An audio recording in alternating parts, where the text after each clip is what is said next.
Hi guys, welcome to the fourth video fourth chapter.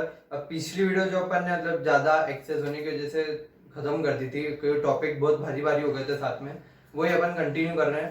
पहले अपन ने तीन वो पढ़ लिए थे, principles of insurance. First principle क्या था? Principles of utmost good faith. मतलब क्या, जो इंश्योरेंस कॉन्ट्रैक्ट है वो एक भरोसे का कॉन्ट्रैक्ट है, फेथ का कॉन्ट्रैक्ट है ना। तो इंश्योरर और इंश्योरेंस को एक दूसरे को सारी बातें बता देनी चाहिए, क्योंकि अगर नहीं बता रहे हैं तो फिर बाद में अगर पता चलता है इंश्योरर को, तो इंश्योरर फिर उसको कंपनसेशन देने के लिए लायबल नहीं होगा। सेकेंड क्या थी? Principle of insurable interest. मतलब क्या आप इंश्योरेंस उसी चीज का ले सकते हो जिस पे आपका इंश्योरेबल इंटरेस्ट हो, मतलब जिस चीज में आपका कोई इंटरेस्ट है उसी चीज का आप इंश्योरेंस ले सकते हो, है ना। और इन जनरल और किसी का नहीं ले सकते हो। थर्ड क्या? Principle of indemnity.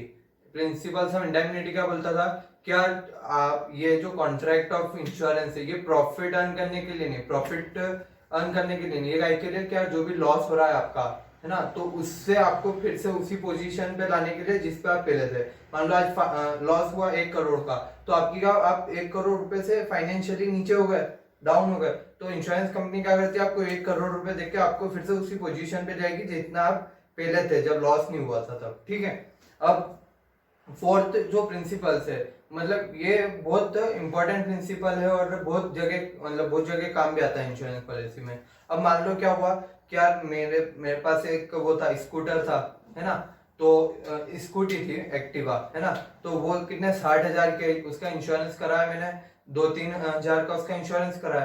तो मैंने क्या सोचा कि स्कूटी एक है ना, इसका 2-3 हजार में पूरा 60,000 का इंश्योरेंस हो रहा है। तो मैंने क्या करा कि स्कूटी ली, पहले बजाज फाइनेंस पे गया, वहां पे उसका इंश्योरेंस करा, फिर टाटा फाइनेंस पे गया, वहाँ इंश्योरेंस कराया, फिर थर्ड कहाँ गया, MTL, और बहुत सारी इंश्योरेंस कंपनी है, स्टार इंश्योरेंस, इन सब का मतलब 10 एक इंश्योरेंस कंपनी का जाके मैंने इंश्योरेंस करा लिया।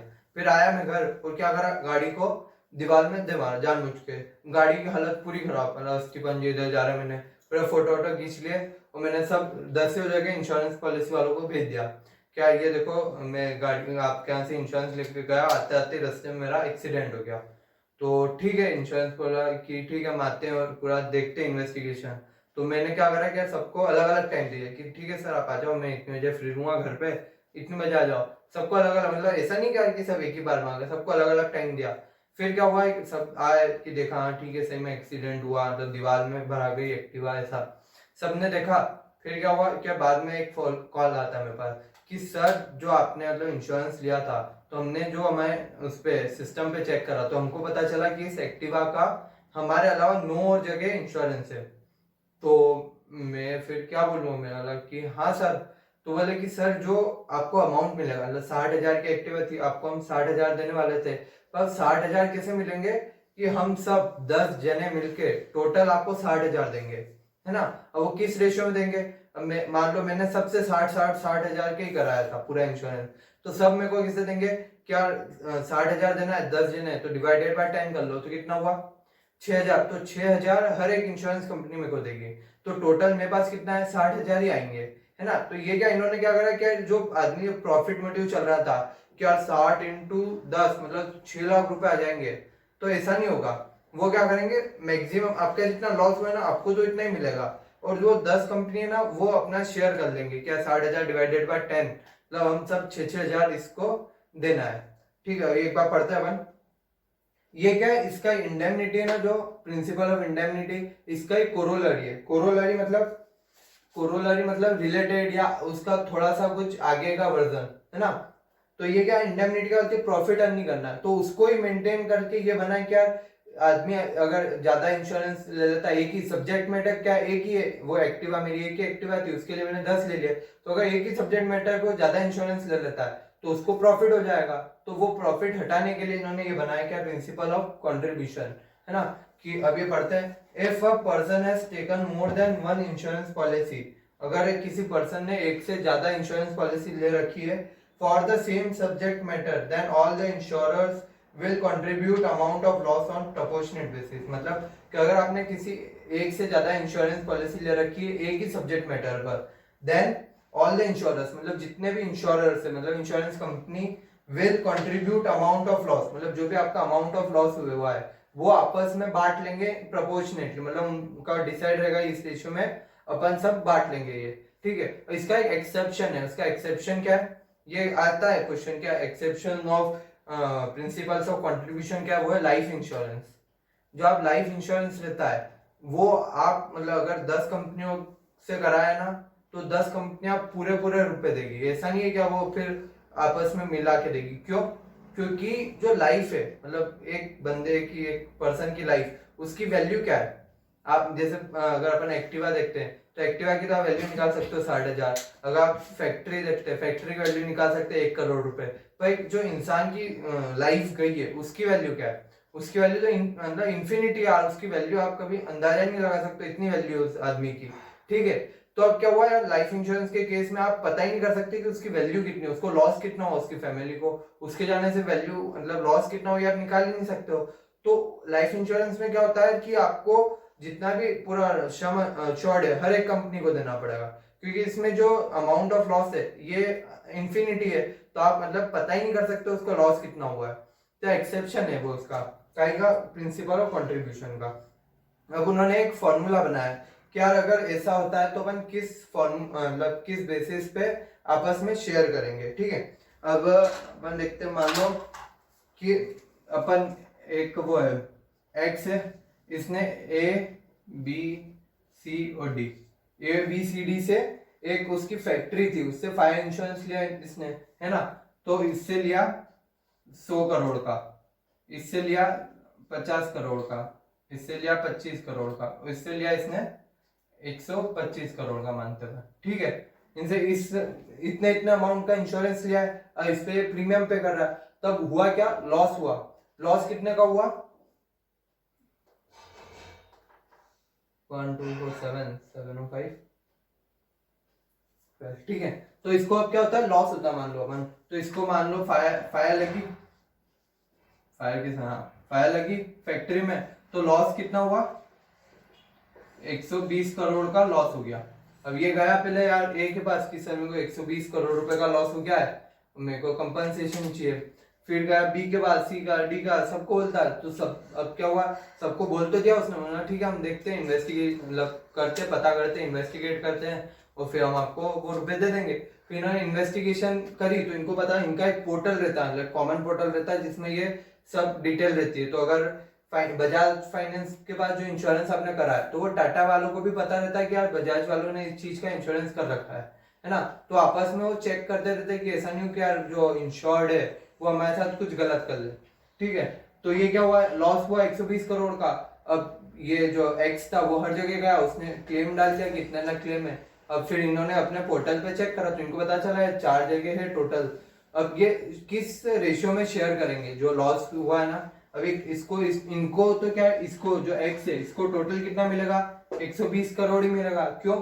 क्योंकि इसका ये जो लॉस है इतना ही अमाउंट मिलता है। क्यों? क्योंकि प्रिंसिपल्स ऑफ इंडेमनिटी क्या बोलता है कि ये प्रॉफिट मोटिव नहीं होना चाहिए, जितना आपको लॉस हुआ उतना अमाउंट मिलेगा। अब ये शेयर कैसे करेंगे, ये ए बी सी डी जो है वो इसको शेयर कैसे करेंगे, इसका फॉर्मूला क्या है, sum assured with a particular insurer. मतलब आपने कितने सम का वो ले रखा है, क्या इंश्योरेंस पॉलिसी ले रखी है, अपॉन टोटल सम अश्योर्ड, मतलब जो सब चारों का अपन ऐड करेंगे ना तो टोटल कितने सम अश्योर्ड हो गया इनटू एक्चुअल लॉस, मतलब आपका लॉस कितना हुआ, ठीक है। तो इसमें अब ए के केस में अपन देखते हैं, ए के केस में क्या है, sum assured with a particular insurer, मतलब ए के लिए कितना इंश्योर्ड है अपन 100 करोड़ और टोटल कितना हो रहा है 25 300 करोड़, ठीक है। टोटल 300 करोड़ का है इन सब का ऐड प्लस इनटू 120 करोड़, है ना, जो टोटल लॉस हुआ है वो। तो टोटल कितना होता है 1/3 इसका 40 करोड़। 40 करोड़ कौन देगा, ए देगा। अब बी कितना देगा 50 करोड़ अपॉन 300 करोड़ इंटू 120 करोड़, मतलब 20 करोड़। फिर सी कितना देगा, ऐसे ही करेंगे 25 अपॉन 300 इंटू 120, मतलब वो कितना हो जाएगा 10 करोड़। और डी का आ जाएगा वो 125 अपॉन 300 इंटू 120, मतलब 50 करोड़, यस 50 करोड़। अब अपन इनकी टोटल करो ना, ए कितने देगा 140 करोड़ बी देगा 120, सी देगा 10 करोड़ और जो डी है वो कितने देगा 50 करोड़। अब टोटल कितनी हो रही है इसकी, अब इसके अपन टोटल करते हैं 40 प्लस 20 प्लस 10 प्लस 50, तो ये कितना होगा 120 करोड़। मतलब जो एक्स है ना उसको कितना ही मिलेगा, उसको जितना उसका लॉस हुआ है ना जितना ही मिलेगा, मतलब उसको उससे ज्यादा नहीं मिलेगा। और ये कौन है, ये सब शेयर कर लेंगे किस रेशियो में, जिस रेशियो में इनके पास जो सम अश्योर्ड है उस रेशियो में इन्होंने शेयर कर लिया। तो ये फॉर्मूला है sum assured with the particular insurer upon total insured value, total sum assured into actual loss, है ना। तो इससे क्या होगा, जो एक्स है ना उसको टोटल में इतना ही मिलेगा 120 करोड़ जितना उसका लॉस हुआ है। ठीक है, ये क्या हो गया प्रिंसिपल ऑफ कंट्रीब्यूशन। अब नेक्स्ट क्या है प्रिंसिपल ऑफ सब्रोगेशन। सब्रोगेशन मतलब इसमें क्या हुआ कि मान लो एक पर्सन को कोई लॉस हुआ, फायर हुई इसकी फैक्ट्री में, तो 1 करोड़ का लॉस हुआ, तो उसने इंश्योरेंस पॉलिसी से क्लेम करा पहले, क्या सर 1 करोड़ रुपए का लॉस हुआ, तो इंश्योरेंस कंपनी ने पहले देखा कि हाँ से में 1 करोड़ रुपए का लॉस हुआ है, उन्होंने इसको 1 करोड़ रुपए दे दिए। फिर क्या हुआ, जो जले हुए गुड्स थे उसने उनको भंगार में या कम रेट में बेचा, उससे उसको 5 लाख रुपए आए, है ना। तो अब क्या हुआ इस केस में, क्या हुआ कि उसको लॉस जो हुआ था 1 करोड़ का वो तो इंश्योरेंस वालों ने देके भरपाई कर ली। अब जो 5 लाख रुपए आ रहे हैं वो क्या उसकी प्रॉफिट हो गया। तो अब ये जो प्रिंसिपल ऑफ इंडेमनिटी ये वो हो रहा है, वायलेट हो रहा है। तो अब उन्होंने ये क्या नया रूल क्या बनाया, प्रिंसिपल ऑफ सब्रोगेशन। इसमें क्या है कि अगर इंश्योरेंस कंपनी आपको कुछ कंपनसेशन पे कर रही है ना, तो उसके बाद जो जले हुए गुड्स है, खराब गुड्स है, उसके ऊपर इंश्योरेंस कंपनी का राइट आ जाएगा। मतलब जो आपने 5 लाख रुपए ये लिए है ना वो इंश्योरेंस कंपनी को आपको देने पड़ेंगे। ठीक है, अब ये पढ़ते बन। When the insured is compensated for loss or damage to property insured by, अगर इंश्योर्ड जो है उसको इंश्योरेंस कंपनी ने पेमेंट कर दिया उसके लॉस या जो भी डैमेज हुआ है प्रॉपर्टी को उसके लिए, then the right of ownership of such property passes to the insurer. मतलब फिर जो जले हुए गुड्स है या जली हुई फैक्ट्री शेड्स वेड्स है, इसकी राइट किसके पास आ जाता है, इंश्योरर। मतलब अब इंश्योरर मतलब इंश्योरेंस कंपनी की हो गई, वो जली हुई गुड्स है ना वो इंश्योरेंस कंपनी की है, तो अब इंश्योरेंस कंपनी चाहे वो बेच सकती है उसको कहीं भी। ठीक है, अब फिर ये भी क्या corollary to principles of indemnity, मतलब ये भी यही चाहता है कि प्रॉफिट जो हो रहा है वो नहीं होना चाहिए। फिर 6 क्या प्रिंसिपल ऑफ कॉजा प्रॉक्सिमा। ये क्या है प्रिंसिपल ऑफ कॉजा प्रॉक्सिमा। ये क्या बोलता है कि the cause of subject must be related to subject matter. मतलब जो भी आपको लॉस हो रहा है ना वो किसकी वजह से होना चाहिए, सब्जेक्ट मैटर की वजह से होना चाहिए। मतलब जिस बारे में अपन ने इंश्योरेंस लिया है ना, अगर फायर इंश्योरेंस लिया है तो जो लॉस हो रहा है ना वो फायर की वजह से ही होना चाहिए, तो ही हम आपको कंपनसेशन देंगे। The cause of loss must be related to subject matter of the insurance contract. If loss is due to some other cause, then insurer can deny to pay compensation. अगर आपका फायर इंश्योरेंस है तो आपको loss का की वजह से हुआ है, किसी मतलब वर्कर की गलती से या फिर अर्थक्वेक से हुआ है, तो उसके लिए इंश्योरर लाइबल नहीं है पेमेंट के लिए। अगर सिर्फ फायर की वजह से होता है तो इंश्योरर लाइबल है। अब ऐसे एक एग्जांपल ले लेते, मान लो एक शिप गई है ना, शिप इंडिया से निकली अमेरिका जानी था उसको, तो रास्ते में क्या हुआ उसने अंदर बहुत सारे गेहूं भर के जा रही थी शिप। ठीक है, तो रास्ते में क्या हुआ उसके अंदर चूहे बहुत सारे थे, तो चूहे ने जो भी पैकिंग थी वीट की सब वीट को पूरा खराब कर दिया। वहां जाते पहुंचते वक्त मतलब 1 महीना लगा होगा, तो 1 महीने में पूरा वीट खराब कर दिया। तो अब क्या हुआ, अपना इंश्योरेंस काय के लिए था, मरीन था, मतलब कि अगर शिप डूब जाती है या फिर पानी भरा जाता है कहीं शिप में उसकी वजह से कोई लॉस होता है तो इंश्योरेंस कंपनी आपको वो देगी, क्लेम देगी। तो अभी क्या हुआ, क्या जो लॉस काय की वजह से हुआ है, रैट की वजह से, चूहों की वजह से लॉस हुआ है, तो इसमें इंश्योरेंस कंपनी आपको कोई पेमेंट नहीं करेगी। पर अगर इसमें यही केस में अगर ऐसा होता, क्या मान लो जो शिप है उसके अंदर कोई चूहों ने एक वो कर लिया, होल कर दिया छोटा सा, उसके अंदर उसकी वजह से पानी अंदर आ रहा था, पानी आया तो उसकी वजह से सारा वीट खराब हो गया। तो अब इसमें नुकसान क्या की वजह से हुआ, पानी की वजह से, पानी अंदर आया इसकी वजह से नुकसान हुआ, है ना। तो अब मरीन इंश्योरर जो है उसको पेमेंट करना पड़ेगा वो लॉस जो जितना भी होता है उसके लिए। ठीक है, मतलब सब्जेक्ट मैटर क्या होना चाहिए, लॉस सब सब्जेक्ट मैटर की वजह से ही होना चाहिए। अब 7 क्या principle of mitigation of loss.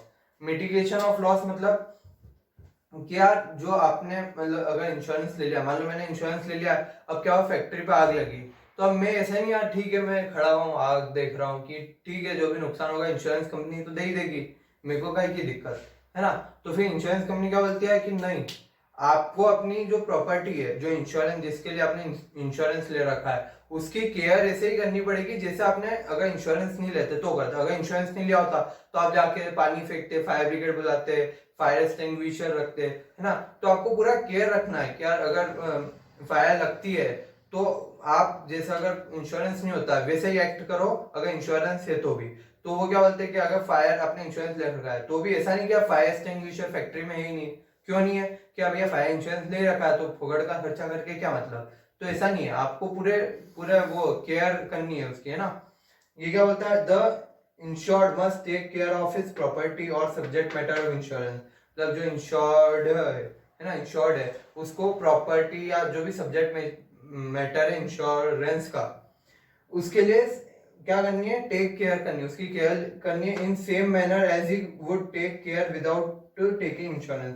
किस मैनर में, उसी मैनर में जैसे अगर इंश्योरेंस नहीं लिया होता उसने, उस अगर इंश्योरेंस नहीं लिया होता तो जितनी केयर उसने करी होती वितनी केयर अभी भी करेगा वो। The insured should not become careless of his property after taking insurance policy. मतलब कि जो भी इंश्योर्ड है वो केयरलेस नहीं होना चाहिए कि यार ठीक है अब इंश्योरेंस ले लिया है तो अब कोई टेंशन ही नहीं है ना। तो मतलब वो नहीं हो जाना चाहिए कि केयरलेस बन जाए कि ठीक है इंश्योरेंस ले रखा है तो अब वही देखेंगे जो भी लॉस होगा।